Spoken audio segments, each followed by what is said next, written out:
저 손상대 대표님이 매일같이 이 토요일마다 이렇게 목소리를 내주셔서 저희들이 조금 더 힘이 떨어지지 않습니다. 마지막까지 우리 손상대 대표님과 이 나라를 바로 지키는데 저희가 힘을 다 모으겠습니다. 자, 오늘 제가 이제 마지막 타자인데요. 제가 1시에 광화문 그 동아면세백화점 앞에서 또 우리 애국 세력, 이 국방에 대한 얘기가 있어서 제가 거기 갔다가 이제 좀 늦게 왔습니다. 자, 오늘 제가 여러분들에게 하고 싶은 말씀은, 여러분 어제 그저께 윤석열 검찰총장이 이제 드디어 사표를 내지 않았습니까? 자, 이게 여러분 이거를 그냥 단순하게 우리가 봐서는 안 됩니다. 왜 그러냐면 이미 이 사람들은 윤석열 총장이 눈에 가시였어요. 그게 왜 그럴까요, 여러분?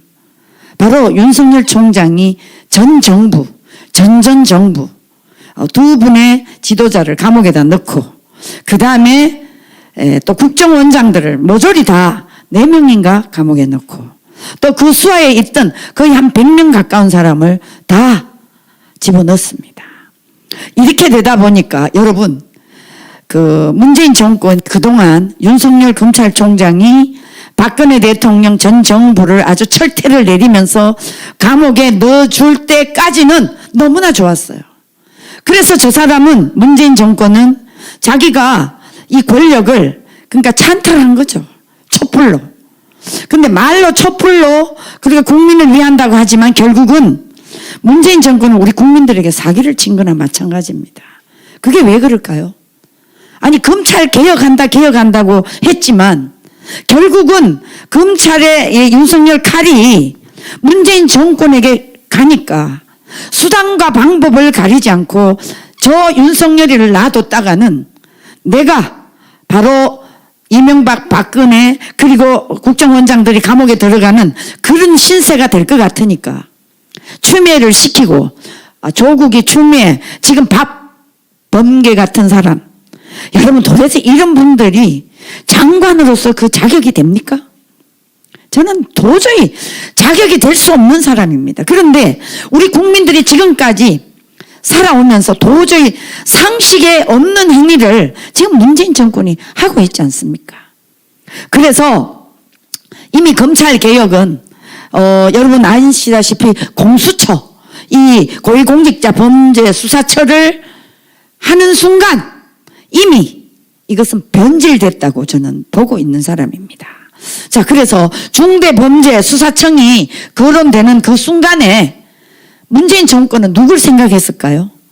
아마 죽은 노무현과 그리고 두 전직 대통령의 감옥에 넣는 그 순간을 생각하면서 두려움에 우리 문재인 정권은 떨었기 때문에 이 공수처를 하려고 한 거 아니겠습니까?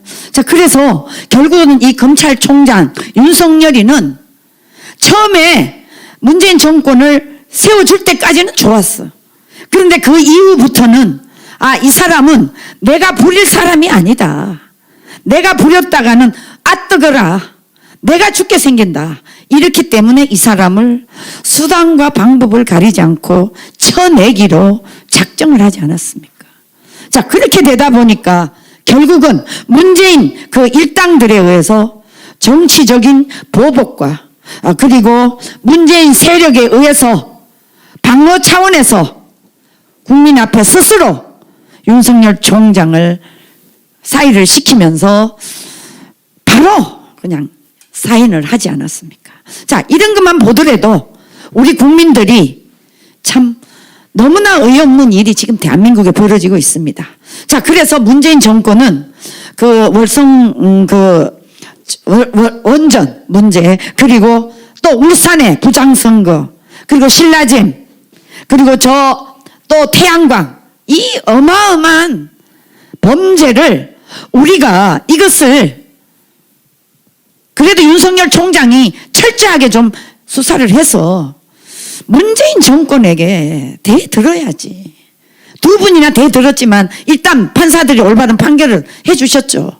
그러면 윤석열 총장은 국민의 힘을 믿고 문재인이가 이 뭡니까? 북한 북한에 원전을 지어주겠다고 USB까지 준 거, 이건 반역 행위 아닙니까? 그럼 이 반역 행위에 대해서 윤석열 검찰총장이 검사들 최소한 20명, 30명 데리고 청와대에 가서 문재인을 체포하는 데까지 가야 되지 않습니까? 그랬으면 아마 대한민국 국민들이 문재인의 뭡니까? 윤석열 총장에게 열광을 했을 겁니다. 그러고 내려와야지. 그리고 문재인이가 도저히 못 견디게 하면 그때 내려오면 윤석열 검찰총장은 아마 전 정부 박근혜 이명박 대통령과 또 그 수하에 있는 사람 감옥에 넣는 것을 조금은 만회할 수 있었는데 윤석열 총장이 이것까지 생각을 못한 것 같아요. 자, 이런 거를 왜 이 활동 광화문에 작년 재작년에 조국이 사건 터졌을 때 우리가 윤석열이 보고 얼마나 응원을 했을 때 그때 정광훈 목사님한테 좀 물어봐야지. 기도하는 사람 아닙니까? 그분은 대한민국을 해칠 생각은 죽어도 없고 이 나라를 바로 세운다면 그 어떤 사람도 포옹하는 스타일이거든요. 너무나 안타깝게 윤석열 검찰총장이 사의를 냈기 때문에 정말 우리는 참 기가 막힙니다. 자, 그래서요, 이번에 문재인 정권은 이렇게 국민을 우습게 여기고 촛불을 팔아서 우리 국민과 윤석열에게 칼을 대면서 권력을 잡은 이 일당, 이거는 깡패들이 하는 짓을 법도 상식도 없이 문재인 정권에서 행해지고 있는 것입니다. 자, 그래서 이 문재인은 그렇게 윤석열을 우리 총장님, 우리 윤석열이라고 했지만 결국은 저들은 수많은 사냥개를 풀어서 윤석열이를 끝까지 물어뜯어서 내려가게 만들었습니다. 자, 저는 문재인이가 굉장히 비겁한 권력의 부조리를 감추기 위해서 이제 윤석열 너는 안 되겠다, 내려가라, 이렇게 해서 이 사람을 사퇴를 시킨 것이 아닌가, 저는 이렇게 보고 있습니다. 자, 그래서요, 이제 저는 문재인은 검찰을 철저히 정치적으로 이용을 하고 그 다음에 국가수사청, 공수처, 그리고 수사권을 분산하고 마지막 중수청까지 만들면서 수사를 분산시키면서 검찰을 완전히 토사구팽시키려고 작당을 했습니다. 그런데 이게 누구 때문이냐? 윤석열 때문에. 결국은 윤석열 검찰총장이 사의를 표명하니까 이제 중수청은 조금 천천히 하자, 이렇게 나오는 것이 지금의 저 상식도 없고 도대체 우리 국민을 정말 허수아비로 여기는 문재인 성추행당 민주당에서 이루어지는 사태입니다. 자, 여러분, 이렇게 우리가 억울하게 당하고 있습니다. 그래서 윤석열 검찰총장은 이것을 철저하게 정치적인 사람과 그리고 일반 올바른 이 자유우파 국민들을 다양하게 만나서 많은 얘기를 들으셔야 될 겁니다. 그래서 저는 우리가 광화문에서 무려 2019년도 8월 15일부터 이 문재인이가 광화문 광장에 허가를 내주지 않을 때까지 우리는 광화문 광장에서 싸웠습니다. 그러면 윤석열 검찰총장은 이것을 주도하는 분이 누군지 아실 거 아닙니까? 그러면 그런 분들에게 자문을 얻으시고 그래서 앞으로의 행보를 꼭 바르게 하셔야만이 윤석열 검찰총장이 만회할 수 있는 기회가 저는 다가올 것이다, 이렇게 보고 있습니다.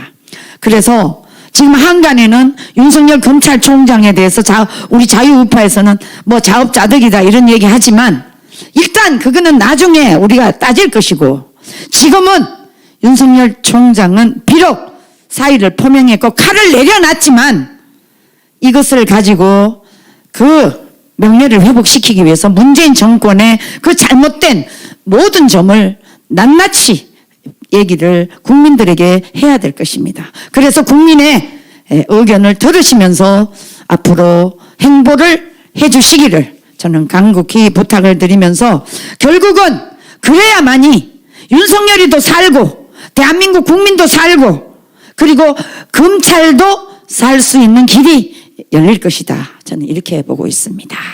자, 오늘 제 연설은 여기까지 하고 모두 마치겠습니다.